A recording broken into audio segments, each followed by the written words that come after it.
Hey guys, welcome back to Marksman Shooting Sports in Westfield, Indiana, and another firearms gun store vlog. I am Chris, your host of this series, as you all know.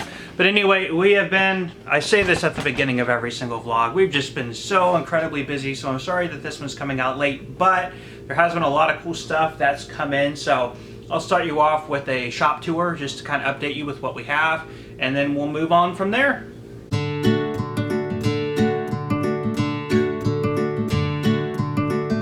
So one cool thing that's been happening, it's kind of happened off and on since we started the channel, but lately I've been getting a ton of you guys coming in, mainly people from the Indy area, but even people traveling through who have seen the YouTube channel and have come in to say hello and check out the store and maybe buy a firearm or buy some ammo. That's been happening with a lot. Like it used to happen sort of like this, and now it's like that. So thank you guys so much. I mean, for real, for all the support, and for, I guess your channel kind of hits that point where it's just like, oh, you know, we have been watching you for, I guess I've been doing these videos for over a year now, and gosh, over a year and a half now, which is crazy. And there's been a lot of people that have been watching for that long and just decide to come in, go out of their way to come in and see us. So again, that's really, really cool. But with that, it keeps me busy, and it also kind of keeps me from making too many videos because things are just really kind of blowing up for us, which is awesome. And you know, thank you guys again so much for that. The camera is going to go a little bit wonky because it's on a tripod. Anyway, I'm going to take it off here, and camera that is. Go ahead and show you guys sort of what we've got. So sorry for the jumpiness. Used guns, I've been getting a ton. This one's pretty cool. That is a P4, so that is a shorter barrel, I believe a 3-inch as opposed to the 4-inch of the P38 or the P1. So those are a little bit of an oddity there. The VP9 SKs, and here's a PPK actually made in Germany. It's a commercial one in 380, PPKS actually. There's the last Bulgarian Makarov I had. After the last video, people bought, well, almost all of them. Stars, people came in and bought some of those too. But, you know, I talked about the surplus stuff in the last video. Revolvers, and it's funny because I bulked up everything and then everything's kind of gone out again. So it's a good problem to have. But anyway, a bunch of receivers, and I need to get optics in. I actually just ordered some more. And I'm going through this kind of quickly. By the way, the question of the week is going to regard around haggling with your gun store. There's sort of our cowboy action stuff and accessories. Haggling with your gun store. That'll be when you're purchasing a firearm. Now, I did a video about how we price guns people bring in. People seem to really like that.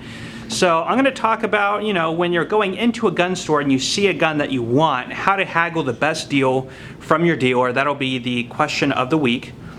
And then in the future, I will do how to haggle the price on your gun when you bring your gun into a gun store, how to haggle the best price out of your dealer. That'll be coming up in a future vlog. But anyway, that's what we have, and let's move on. And I did just get some cool stuff in, so I'll show you that now.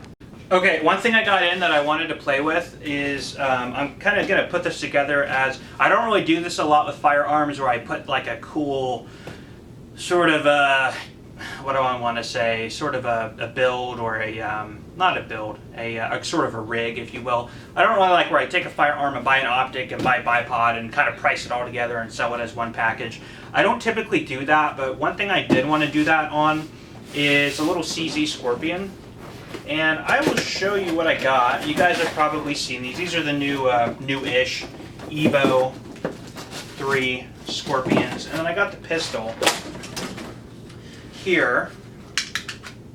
And what I also have is the SB Tactical brace that I would like to put on that. Now, this was the one that came out with that ruling where you could shoulder it. I'm going to go ahead and throw out there, I am not an attorney or anything, and I'm not going to recommend to anybody that you shoulder them, although I think you can, but don't take my word for that. That's just what I understand. So I've been interested in sort of looking at these and putting it on a little carbine, so I'm going to add that to this. And then also I got some 30-round magazines, including some of the clips that hold them together, so when you're empty on one, you can take it out and pop in the other one. So I'm going to throw that together real fast, and then there are videos that show how to do this, so I'm not going to do that on camera, but I'm just going to go ahead and do it the easy way and show it to you now. And there it is, all complete. Got the side folding SB tactical brace on it. Holds in really, really nice. Now, nice little setup. I like that. Of course, yeah, not much else to say about it, but I just think it's kind of a cool little rig. Gives you a nice little package there. Very handy, very small, very lightweight. First time actually handling one of these, so pretty impressed. Pretty cool little rig. Okay, I'm going to kind of keep this vlog short. It's now day number 2 of trying to get this filmed. As I said earlier in the vlog, kind of the question of the week I'm going to address is haggling with your gun store. Now, this is only going to apply to brand new inventory that you are looking to purchase, or not necessarily just brand new, but inventory that you're looking to purchase. I'm not going to talk, at least in this video right now, about selling your firearms, some haggling strategies there.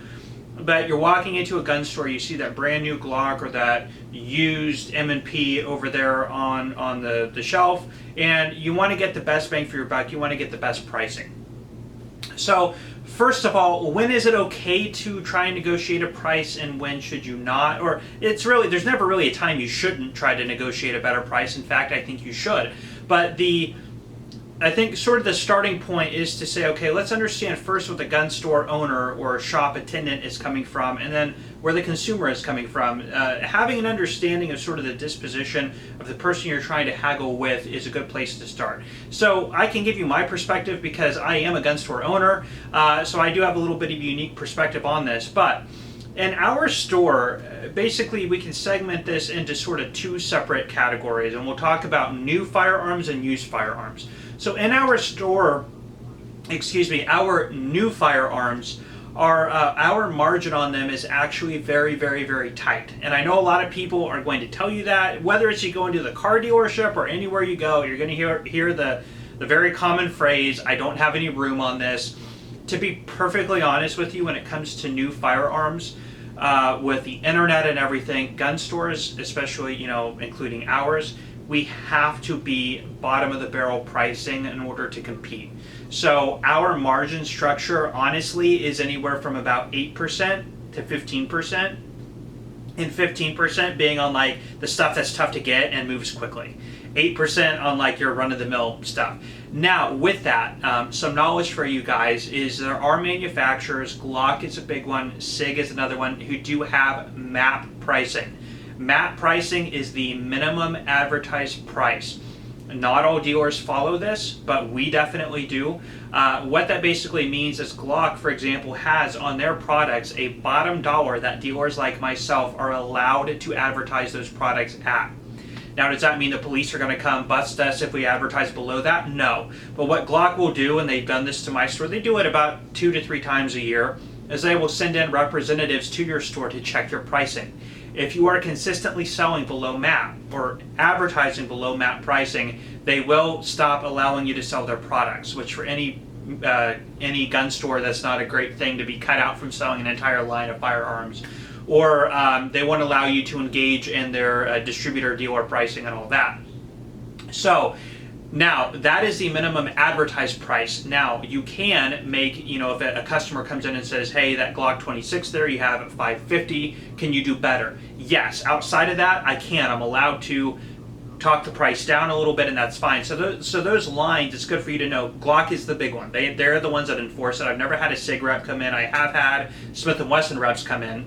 But usually if you see that, usually you can see even online, like wholesale, you can try and find where those MAP pricing is, and you can see if your gun store is honoring or paying attention to the MAP pricing like we do, that there is probably room underneath that they can talk with you kind of outside of the realm of the price tag. So keep that in mind. Another thing too is it's good to ask your dealer, what dealer are you? Are you set up as a particular dealer with any manufacturer? For example, we are set up as a Springfield and a Glock dealer.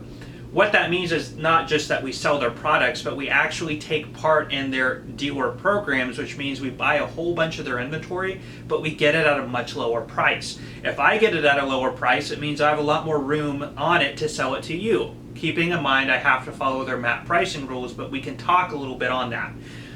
Other things like Rugers or things like that, we typically don't. We do buy some lines in bulk, some of the popular things, and for the most part, those which we don't have, I don't think Ruger has any MAP pricing. We just bottom out those prices as low as we can, again, to our 8 to 15% price structure, and that sort of thing. So knowing what line that your dealer is getting their deals on, they're getting the best pricing on, can give you some particular room in those areas.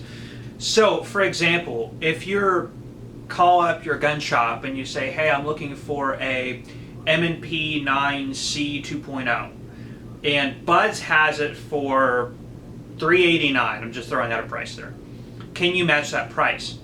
Well, I could look at my distributor. Maybe I'm not a Smith dealer, I'm not getting any type of bulk or quantity discounts, and I look, and just for me to get one, maybe my cost on that as a dealer or wholesale is like $389. It's the same price.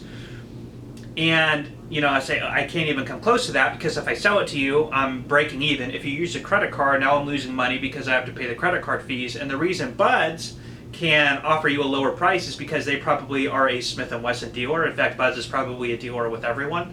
Or they buy in bulk. Some of the manufacturers allow you to buy 20 and get a discount on all of them and things like that. So, whereas I might not do that on an M&P 2.0, I do follow those programs on LC9Ss or Shields, for example. So sort of knowing kind of what pie your dealer has their hand in gives you an idea. So not all dealers, not all of their inventory comes to them at the same price. So keep that in mind as well. Now, with that being said, and I'm still talking about new guns, you can get an idea. If you're looking at a LC9S, you can look online, you can shop around a couple of dealers, and you can get an idea of about where those prices are sort of equalizing around.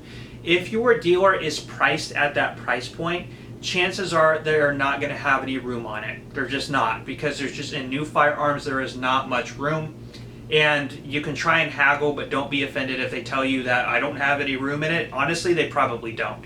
Now, if you see an LC9S selling for $320 everywhere, and a dealer's got it at $400 or $450, okay, then they're way overpriced, and they probably have room. But honestly, some places I go into that are so highly overpriced, I don't even try and haggle, because if I haggle a good deal, at best, I'm getting them down to where everybody else is. And I might as well just avoid the hassle and buy with the lower price people. Now, where you have a lot more fluctuation is in used firearms. So the used firearms, dealers for the most part have a lot more room. They're probably anywhere from 15 to 40% based on where they were able to get the firearm at. The 40% is a little high, is probably not most of the case, but some cases they are. You're probably looking at the 20 to 30% on used firearms. So people have a lot more room. Keep in mind, used firearms are in a lot higher demand because they're cheaper. You can get a used Glock for, I mean, I can sell a used Glock for $300 if I want to. There's no MAP pricing on used inventory. And a brand new one's $5. So more people are interested in the used product, so I have a lot more leverage, I have a lot more opportunity to sell them, so I might not be as inclined to offer more competitive pricing, but we also in our store sell used firearms at very low prices as well. Of course I'm going to say that, but if you check our reviews and our Facebook, we really do. We try and be very fair. So if you hang around a particular gun store often, you can see the sort of inventory that they might have hanging around. If something's been on their shelf for more than a week or two, chances are they will come down on it, and they are going to have a lot more room to come down on it. So you should always try and ask for a better deal on that kind of stuff, on the used inventory, because I know for a fact they can come down some. Moving on from that, discounts. Specifically for law enforcement and military, totally nothing wrong with asking about military and police discounts. Again, I find the ones that offer those discounts are the ones that the guys that are overpriced, the guys that have their inventory marked up really high because they can afford to give you a 5% discount.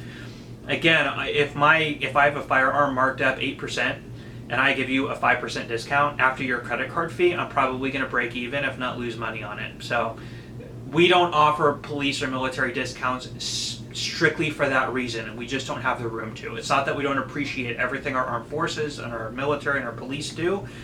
It's just we don't have the room, and your gun store might not have the room. So just be cognizant of that. It's not that they don't appreciate everything you're doing. It's just that's the way the pricing structure turned out. Anyway, those are some things to think about and just some strategies, just some things to keep in the back of your mind when you go into your gun store. Now, in the next vlog, I will probably be talking about strategies for selling your firearms.